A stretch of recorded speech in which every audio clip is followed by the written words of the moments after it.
to the channel. Hope you're doing really well in the simulation.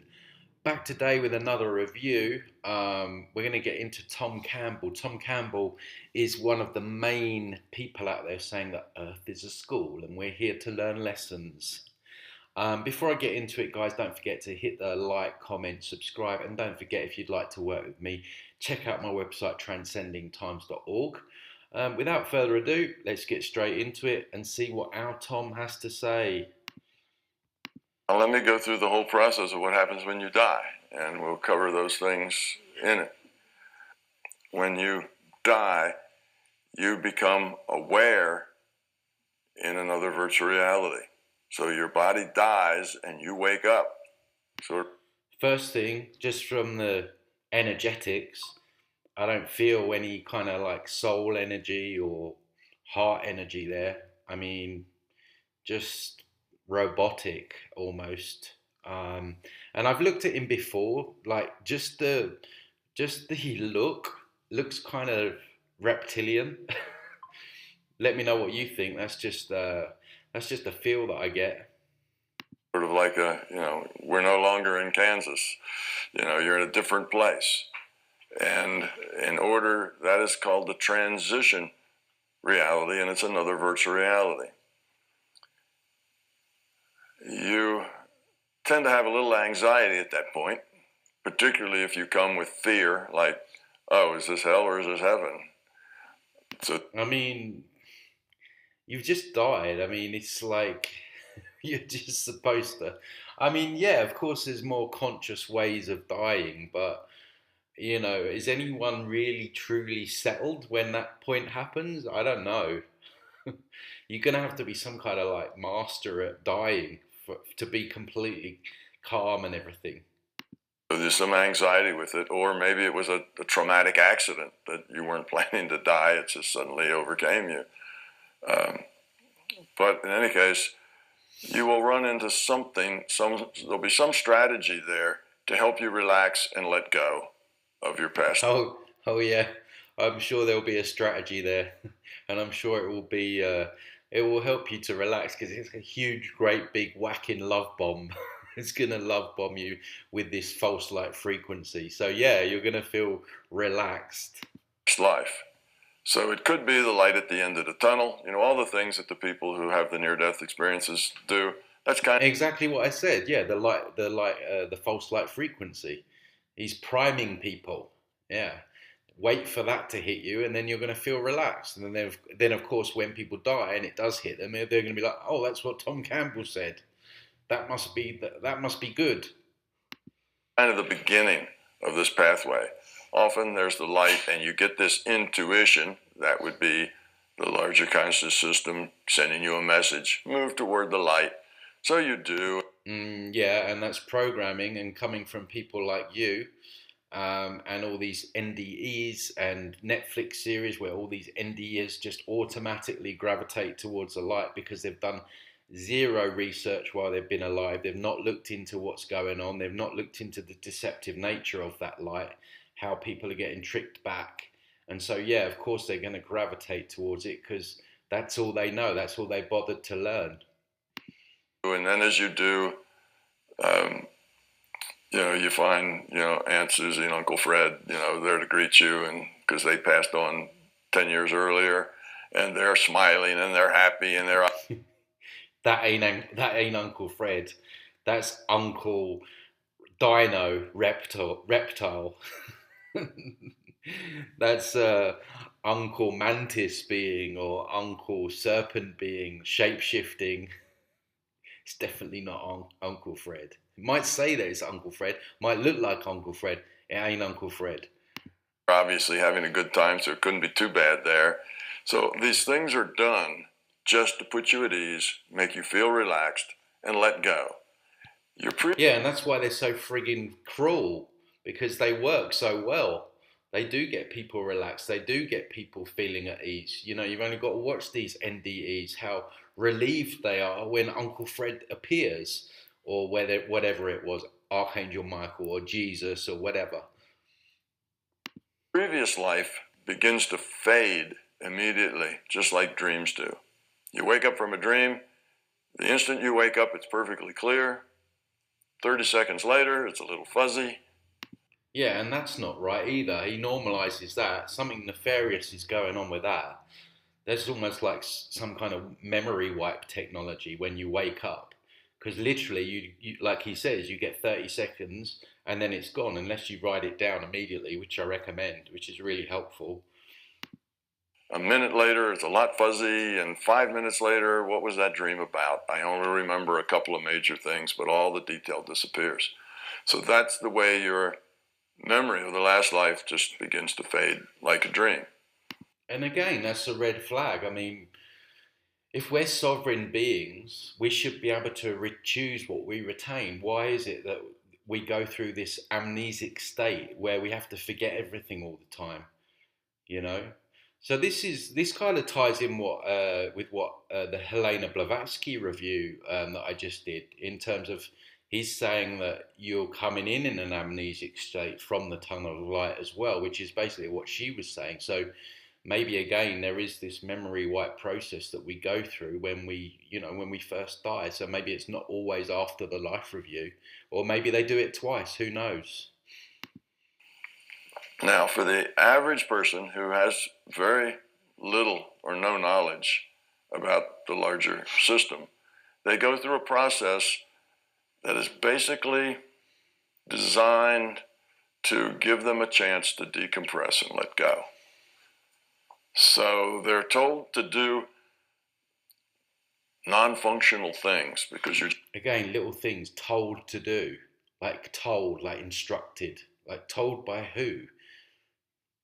I don't let people tell me what to do here, let alone there, but people just allow themselves to be told what to do.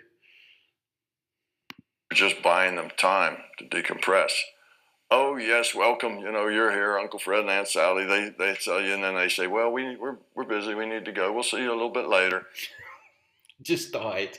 You've not seen each other for 20 years, and Uncle Fred's like, I'm busy. I need to go. I'll see you later. Cheers, Fred.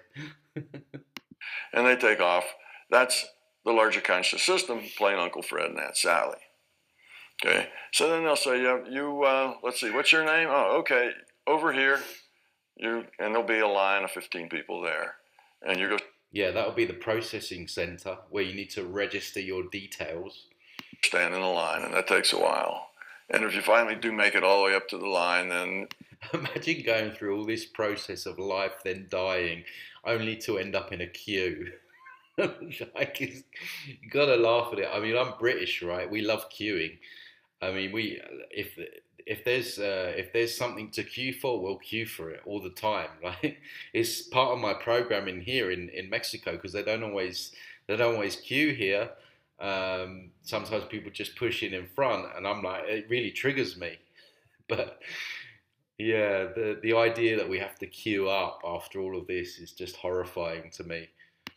they tell you a little something, or they tell you to go someplace else, and all. They tell you to go somewhere else, to someplace else, always being told what to do, never standing in your own authority, always waiting to be told what to do.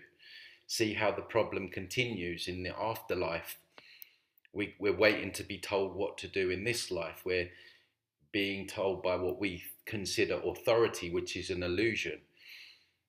Who are these beings to tell us what to do, where to go? It really annoys me when I review these that people just go along, just without question. He's looking particularly weird here.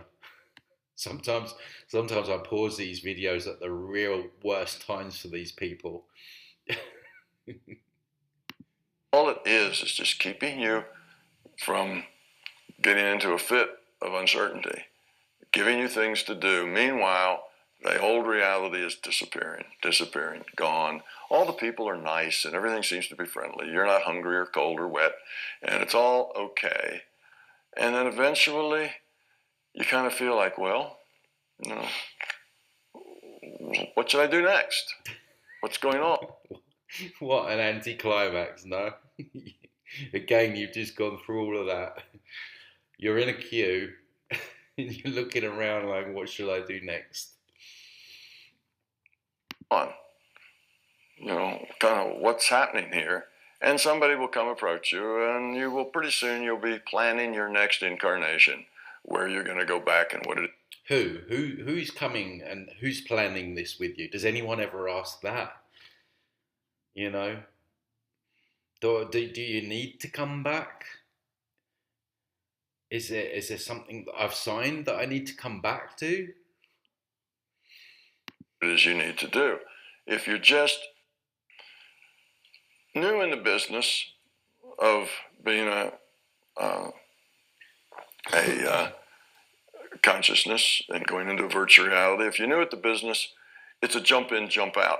There's not. It's a business now. Well, I guess if you're into loosh farming, then it very much is a business, because that's all we're here to do, is provide our loosh energy for these beings. Look at him, these beings, and this archontic system, and this distorted form of consciousness that needs our power to our energy to power this whole matrix. So yeah, it is a kind of a business. There's not a lot of planning. Just get back into a human body. You'll be fine. Not a lot of planning. And just go back in and you grab a body and you have another experience. Because simple as that, guys. You just grab another body and you're back down here as a Vietnamese goat farmer with one leg, and experiencing famines and wars and poverty and scarcity and deception and corruption, and it just makes it sound so easy. It's just such an easy transition. You just grab another body, you'll be fine. Doesn't take a lot of planning. Wonderful. what you need is experience, not a particular experience. If you've been around that block enough times, that this part of you is developed, but this part not so much. You've learned your lessons. Are we going to get into the lesson part now? So there's some of us that have had a lot of experience, but now it looks like he's saying that if you haven't, you're going to need to have some experience. And what does that involve? Lots of trauma, lots of suffering. That's experience. That's lessons, isn't it? You want to work on that part.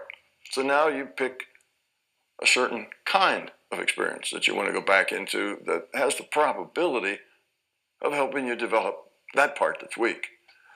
It's always your fault again, isn't it? Oh, you're weak, so you need to develop that part of you. Oh, well, how am I going to develop that part of me, Mr. Campbell? Well, what you need to do is you need to go back into the Gaza Strip, because you need to learn courage, right?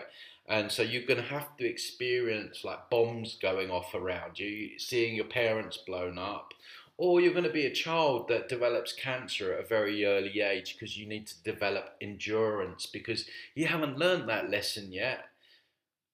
You see how this goes? It just absolutely gives evil a bypass, a complete bypass, because if you go along with these concepts, and so many people do, then it's not the matrix itself, it's you. You're the problem. You didn't learn your lessons good enough last time, or you still have new lessons to learn. The lessons never end, lifetime after lifetime after lifetime. And, people suck this up. I mean, this has got 52,000 views, I think, and 1.7 likes. By the way, like the video, guys. My video, not his video. Also, just a point completely off topic, I've installed a ad blocker, so hopefully we won't have to put up with other people's ads moving forward. So that's good also. You may even have people that you go back with because you really bring good stuff out in each other. You work well as a team. So now you may be incarnating with other people you've incarnated with before. Okay, if you've been around, you can share your trauma. Wonderful. What is it? A problem halved is a problem shared? No, a problem shared is a problem halved.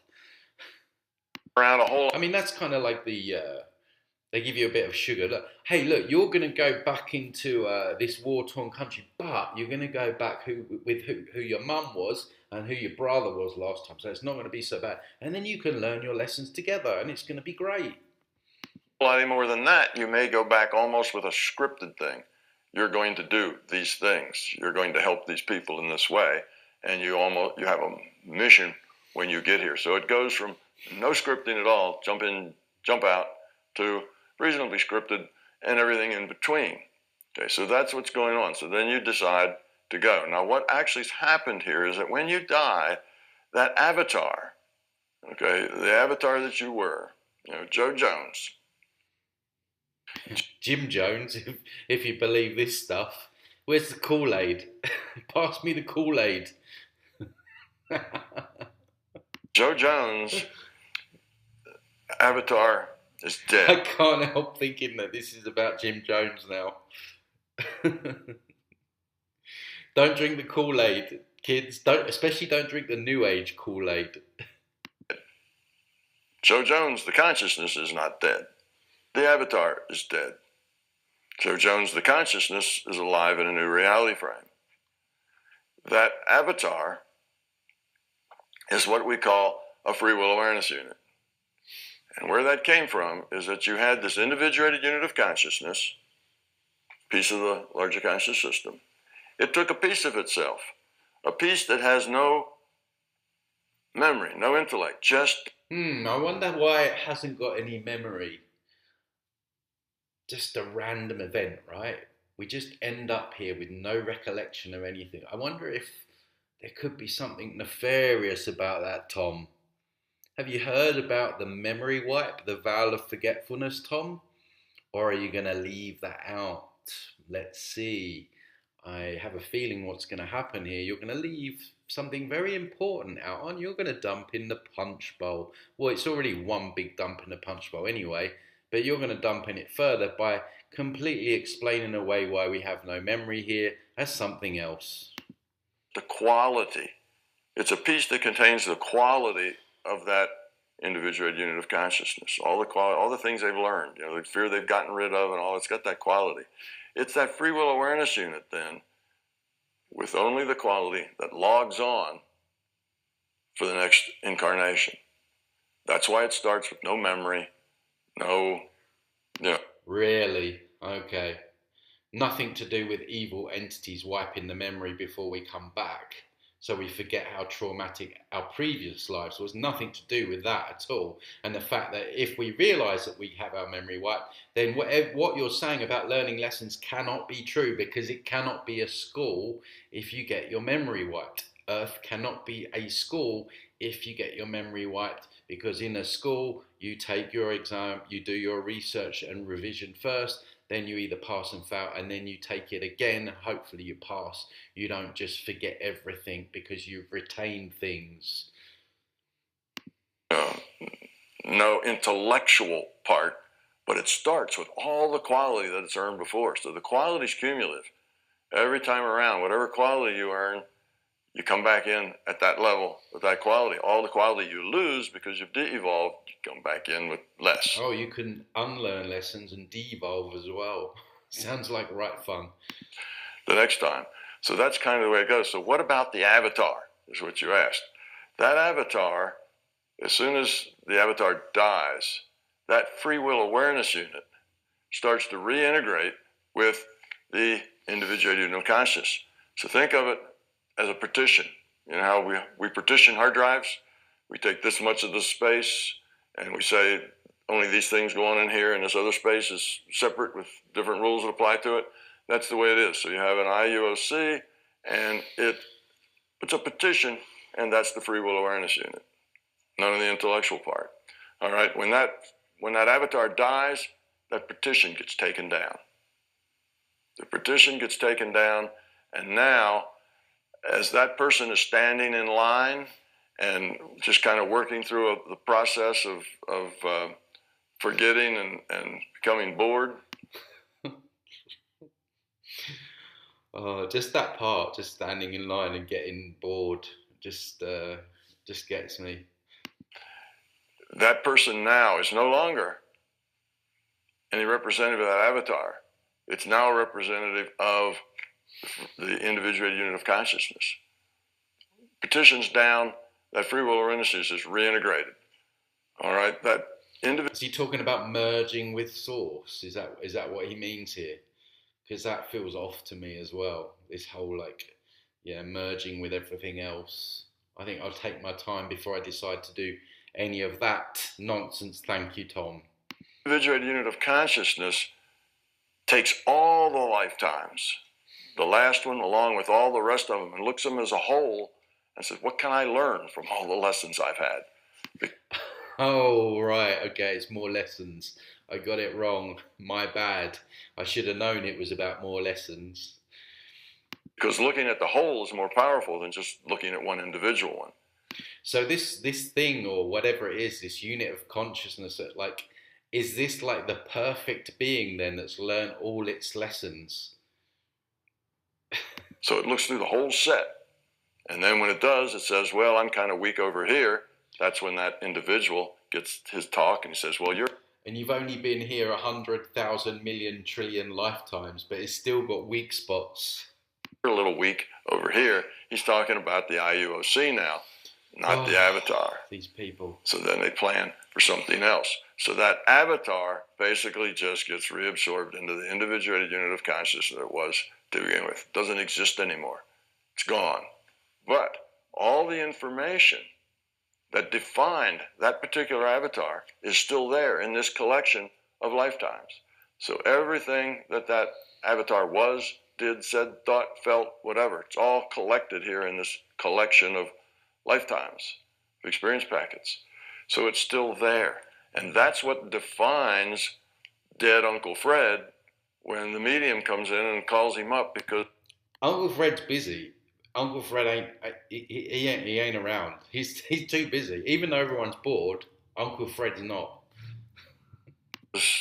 Aunt Susie has never been quite the same since his passing, and she has some issues she needs to get rid of.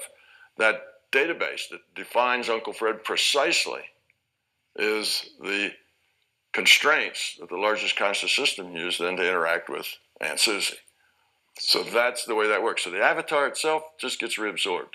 It disappears, but all... So yeah, I'm thinking that's what he means. Is he meaning that we just we have like I will have this lifetime as Tony, and then I get reabsorbed by some like I get swallowed up by some like I don't know something just takes all of me and that's it. And I was just used for like trauma and suffering, and then that's it.